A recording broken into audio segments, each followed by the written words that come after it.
My old Ford pickup rattled violently over the cracked dirt road. Every pothole it hit let out a screech of tortured metal. A cloud of yellow dust kicked up behind me, trailing the truck like the tail of some giant desert dragon, swallowing everything in its path as I drove deeper into the wastelands of Ravens Hollow. I glanced out the window. Nothing but a barren landscape stretched to the horizon. Dunes rose and fell like frozen waves, broken only by clusters of scrawny cacti reaching toward the blistering sun. The dashboard clock read 2:47 p.m., but the Arizona heat was unbearable. I was sweating like a pig. The AC in this beat-up Ford had died ages ago. All I had left was a small fan on the dash, blasting hot air straight into my face. I wiped the sweat from my brow, my fingers brushing across the long scar that ran from my temple down to my left cheek. A souvenir from a rig explosion in Texas 2 years ago. Name Sawyer Montgomery, 35. Petroleum engineer with 12 years under my belt. I've worked all across the American Southwest, from the oil fields in North Dakota to offshore rigs in the Gulf of Mexico. This job ain't ever been easy. But when Clearwater Energy called me about surveying a potential site out here in the middle of nowhere, I couldn't say no. The pay? 40% higher than my last contract. And after the accident last year, let's just say my bank account could really use a resurrection. Eventually, the truck came to a stop in front of a lonely little wooden house, squatting in the middle of the desert. My new home for the next few months. The place looked like it had spent decades baking under the desert sun. Paint peeled, wooden boards warped. The faded red roof had lost its color long ago. An old rocking chair creaked gently on the porch, swaying in the dry wind. Out back, I spotted an old stone well, its mouth covered by a rotting wooden plank. I turned off the engine and stepped out. The heat hit me like a wall of fire. The air buzzed with insects, cicadas, crickets, and things I couldn't even name, all chirping in some strange, rhythmic symphony. But something about the sound felt off, too coordinated, like they were playing from a sheet of music only the desert could read. Mr. Montgomery? I flinched and turned around. An old woman was standing behind me. I had no idea where she came from. She was tall and thin, with silver hair tied loosely behind her head. Her skin was dry and deeply wrinkled, like old tree bark. Her eyes were a foggy gray, staring at me with an intensity that made my skin crawl. She wore a long black wool dress, completely inappropriate for this goddamn heat. "Yes, ma'am," I said, trying to hide my surprise. "You must be Mrs. Adelaide?"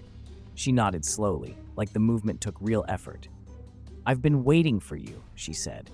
Her voice was hoarse, like wind scraping through a canyon. "Did you bring the rent?" "Yes, ma'am." I pulled a thick envelope from my shirt pocket. 2 months up front, like we agreed on the phone.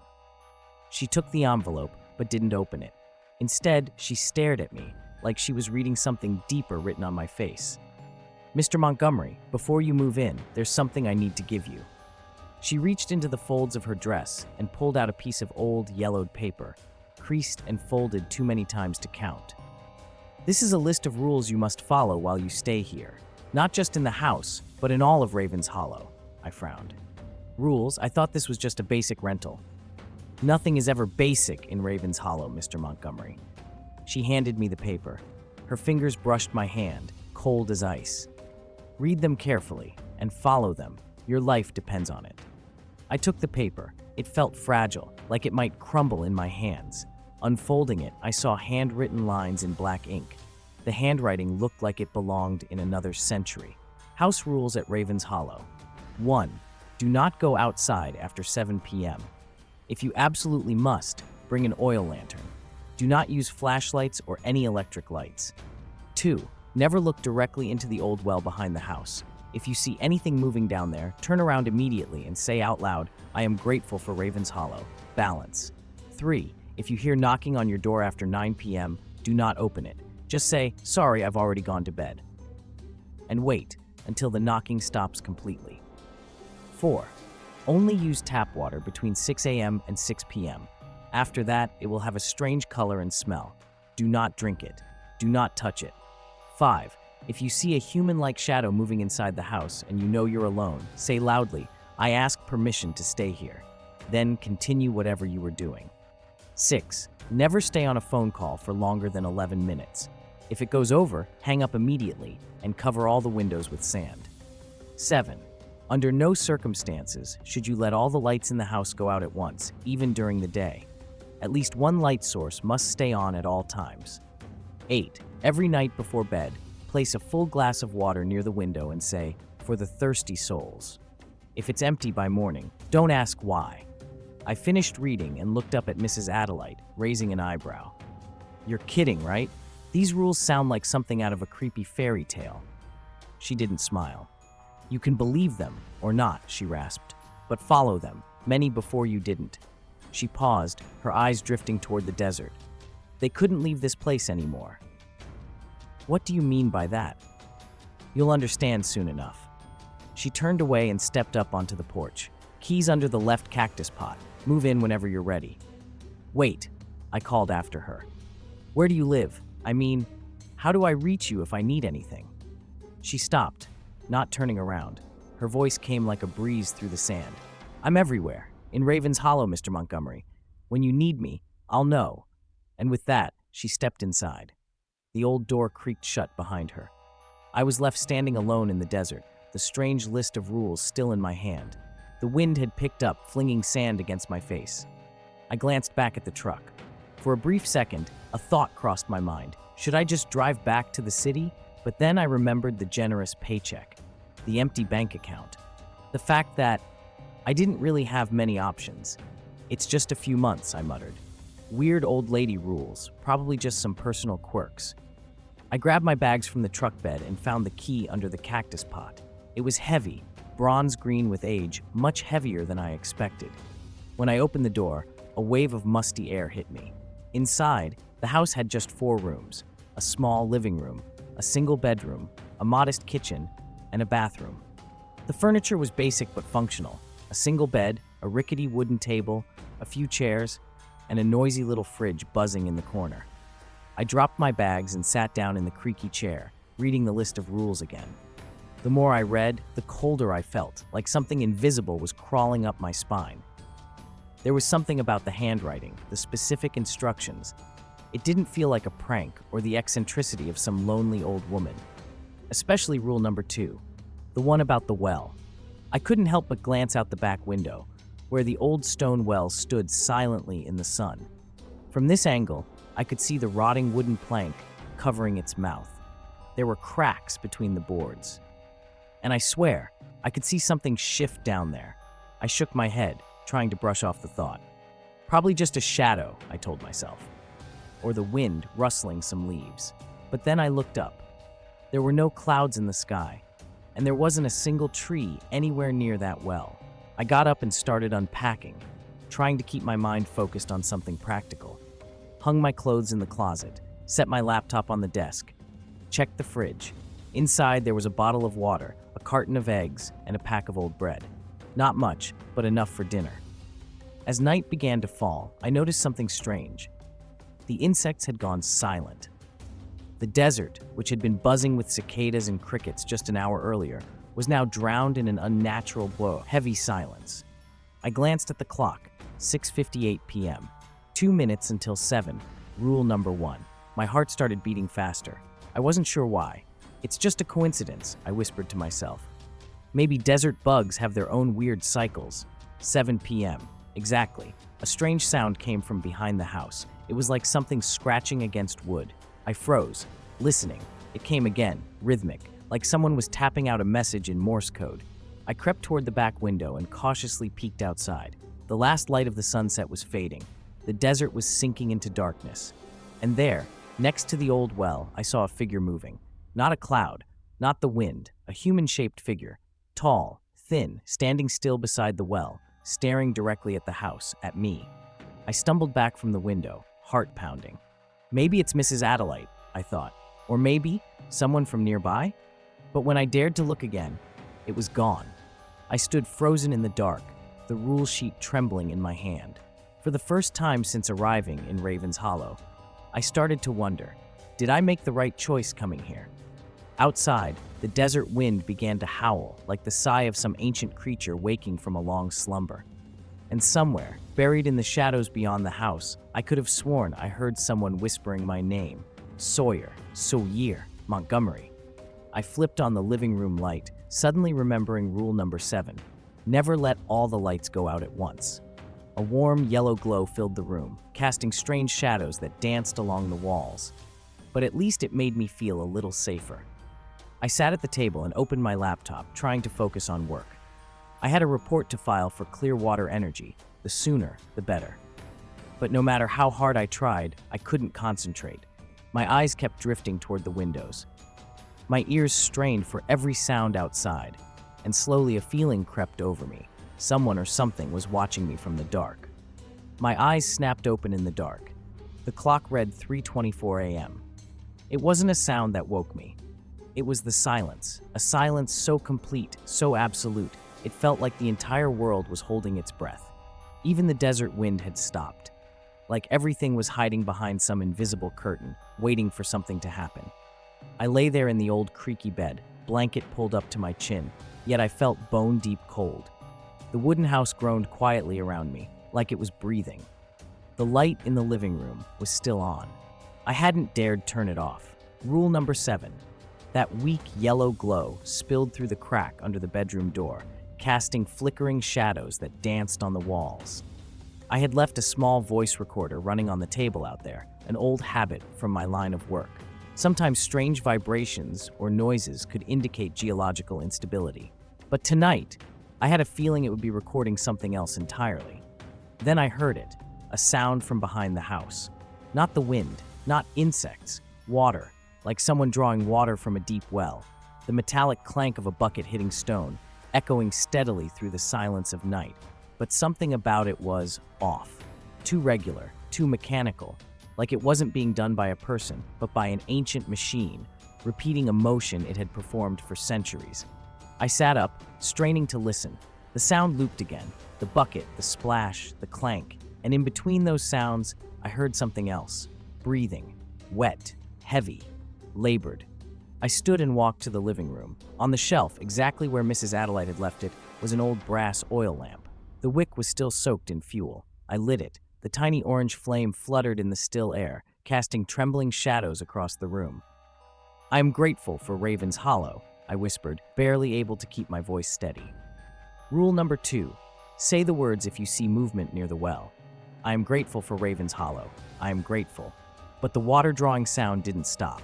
If anything, it got louder. And then I heard something new. A whisper. So faint I thought I imagined it at first, like someone speaking from the bottom of the well. Don't forget. The voice was hoarse, clipped. It slid through the back window like smoke. I raised the oil lamp and stepped toward the window, but I didn't look outside. I remembered the rule. Do not look directly at the well. Don't forget. Our names. The voice grew clearer. Not one voice anymore. A chorus. Multiple voices, layered on top of each other, speaking in perfect, eerie unison. A ghostly choir rising from the ground. I backed away, heart pounding like a war drum. It could just be the wind, I told myself. Desert winds echo through old wells. It happens. That's all it is. I'm just letting these weird rules get in my head. But then, the oil lamp flickered. The flame shrank suddenly, like something invisible had tried to snuff it out.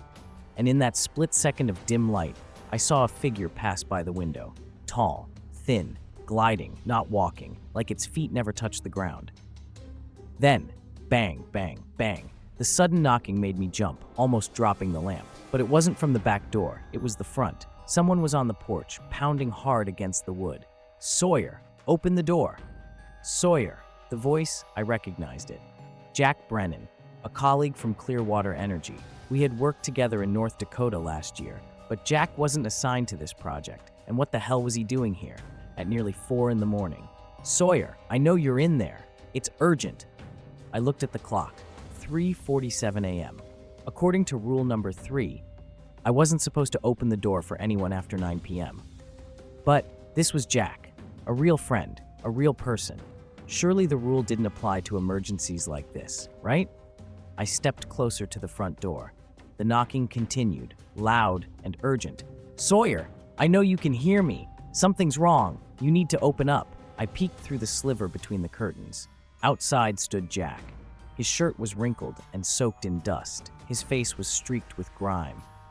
He gripped the wooden railing like he was about to rip it loose. He looked terrified, like he had been running from something.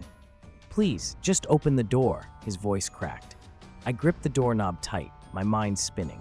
I knew Jack. This man had once pulled me out of a gas leak on a rig in North Dakota. I owed him my life. But then, I remembered rule number 3. After 9 p.m., if you hear knocking at the door, do not open it. Say, "Sorry, I've already gone to bed." Then wait until the knocking stops completely.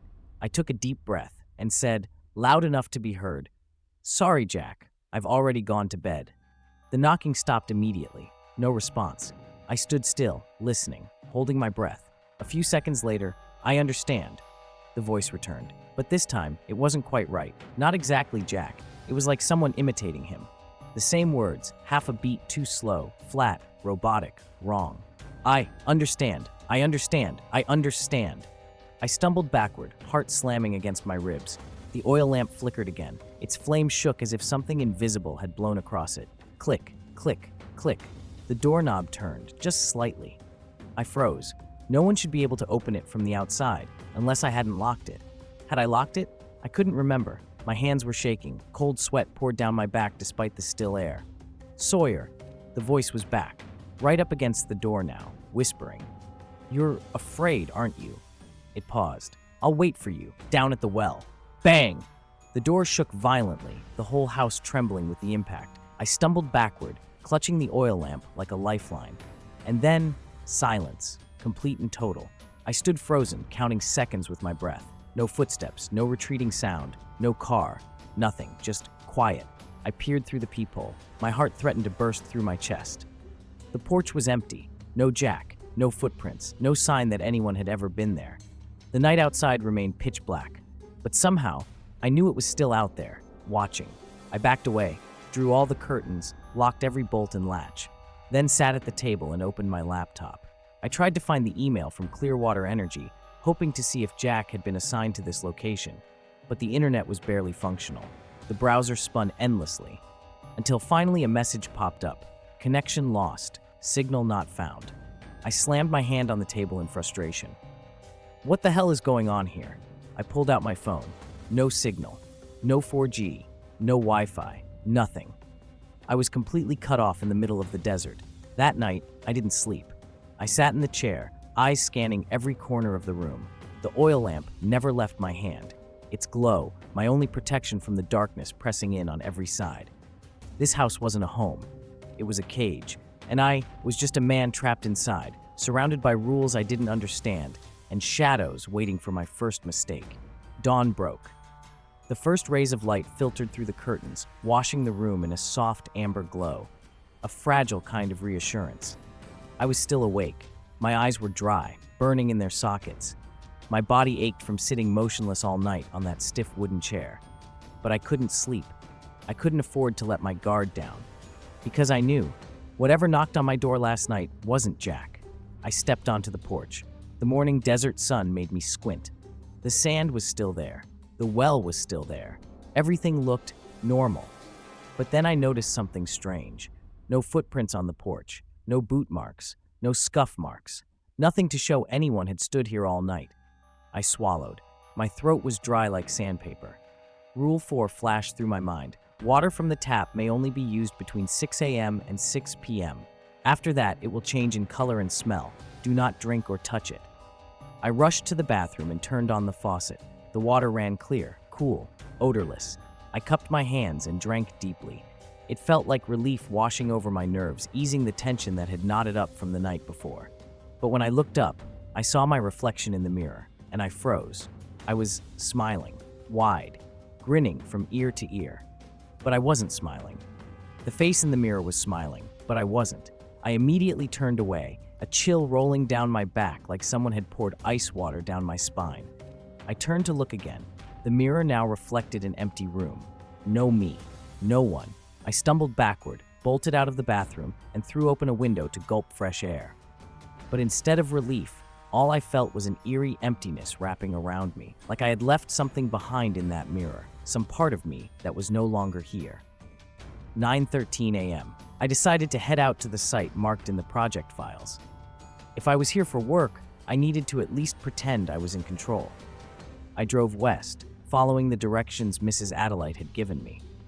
A narrow dirt path cut through the dunes and led me into a shallow basin where old rusted oil pipelines lay scattered like whale bones in the sun. This place had once been operational, but clearly abandoned for years. I pulled out my geosurvey equipment and began recording data. But nothing worked. The screen kept flashing. Magnetic interference. Signal disrupted. Magnetic interference? In the middle of a dead zone with no power grid or known minerals? That made no sense. I pulled out a mechanical compass. The needle spun wildly, erratic, no stable direction. I checked my phone, still no signal, no data, no GPS. I was completely cut off from the world. I headed back as the sun began casting long shadows across the sand. On the drive home, something made my blood run cold. A pair of men's leather shoes, abandoned on the side of the road, worn, muddy. But I recognized them immediately. Jack's. I stopped the truck and walked over. No sign of him, just the shoes, and a trail of barefoot prints dragging through the sand, evenly spaced, dragging slightly, like someone was being pulled or was no longer walking by choice. I started to follow the prints, but stopped.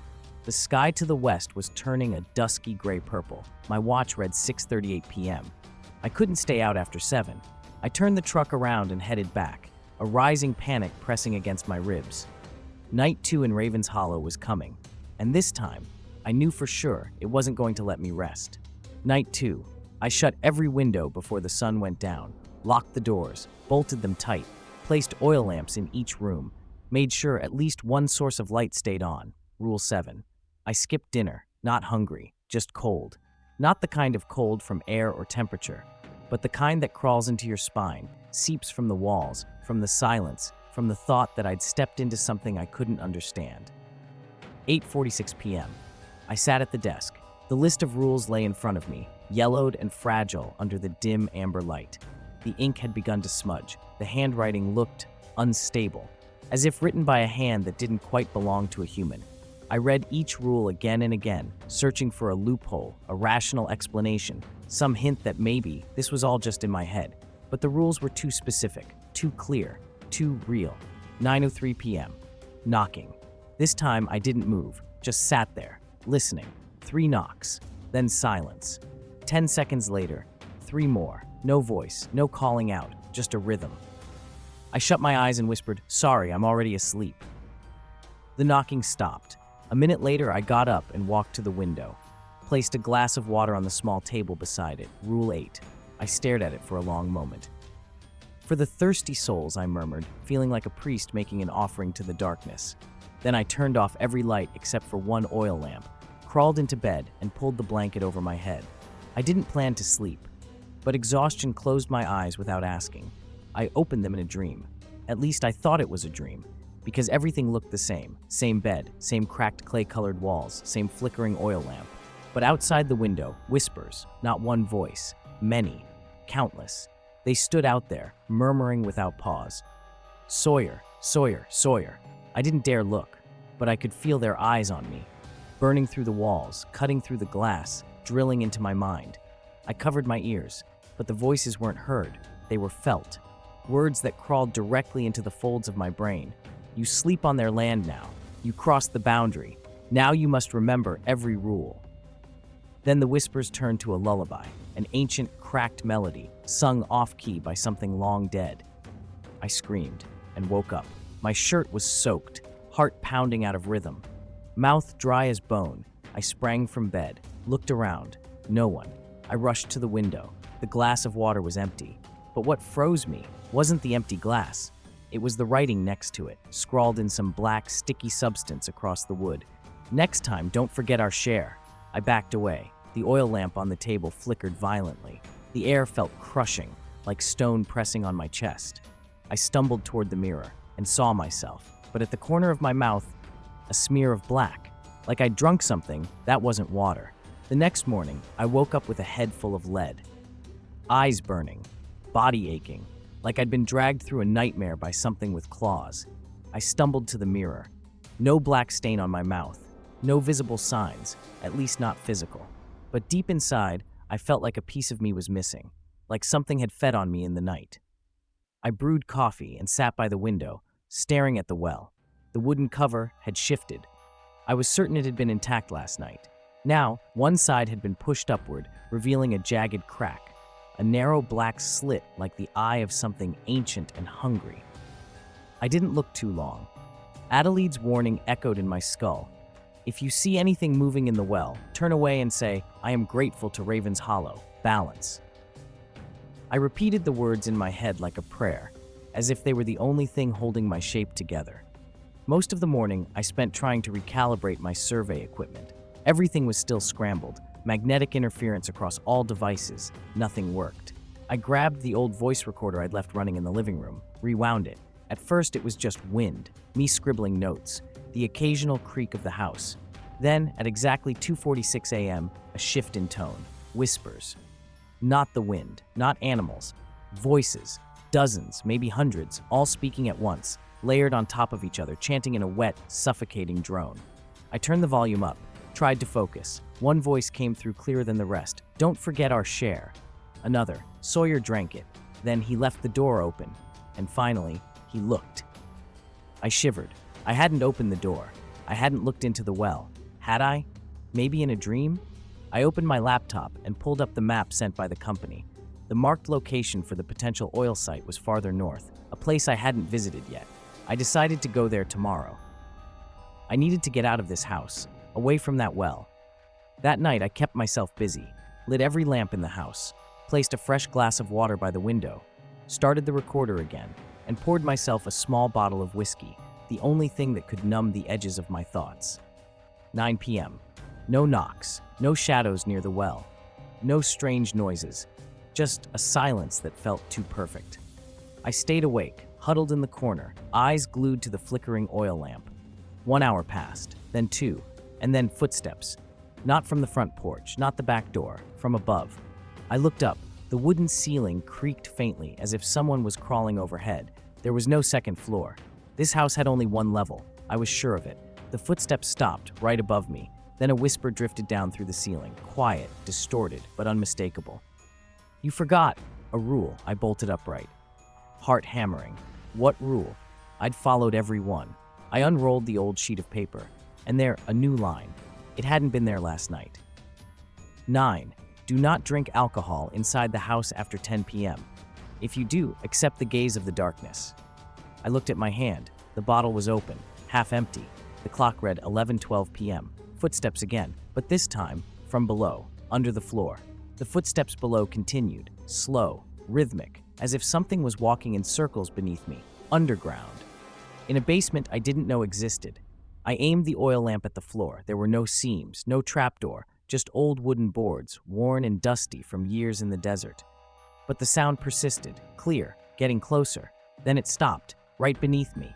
I held my breath, didn't move, my grip on the oil lamp tightening like it was the only thing tethering me to life. Suddenly, knock. A single thud from under the floor. Knock, again, right beneath my heel. Knock, knock, knock. 3 taps, a pause, then 3 more. The same exact rhythm from the night before, but this time not at the door, from beneath the house, directly beneath my feet. I leapt back, slamming into the wall. Cold sweat soaked my shirt. I stared at the floorboards. The dust began to stir. Tiny grains lifted, as if something was breathing upward from below. Then, a thin crack appeared between 2 planks, slowly widening. No hands, no tools. The floorboards were peeling apart on their own. I screamed out, "I am grateful to Raven's Hollow. Balance! I am grateful! I am grateful!" I chanted the words over and over, voice trembling, like a survival spell scratched into my lungs. The floorboards stopped, the knocking ceased, but the crack remained, a narrow slit of blackness. I crouched. Nothing. Just darkness, a thick black that swallowed light whole. I shouldn't have done what I did next. I knew that, but I did it anyway. I spoke. "Is someone down there?" Silence. Then, a child's voice answered, a little girl. "Mister, I'm stuck." I froze. "It's dark down here. I'm scared. Please help." Her voice shook, innocent, desperate. But something was wrong. Not the words, not the tone, the rhythm. Every syllable repeated perfectly. Same inflection, same tremble, like a recording on a broken speaker. "Mister, I'm stuck. It's dark down here. I'm scared. Please help." Again, exactly the same. Not a single syllable changed. I backed into the table. The glass of water toppled and shattered on the floor. I bent to pick it up, and in the puddle that formed, I saw a reflection, smiling, watching me. But it wasn't me. I screamed and scrambled back. The oil lamp wobbled, nearly fell. My breath came in sharp gasps, my heart a wild drum. The front door suddenly flew open. No wind, no one outside, just wide open, as if something had invited me out. Air rushed in, cold, dry, metallic, like dried blood. I ran to the door, slammed it shut, locked it, bolted it 3 times, pushed a chair against it.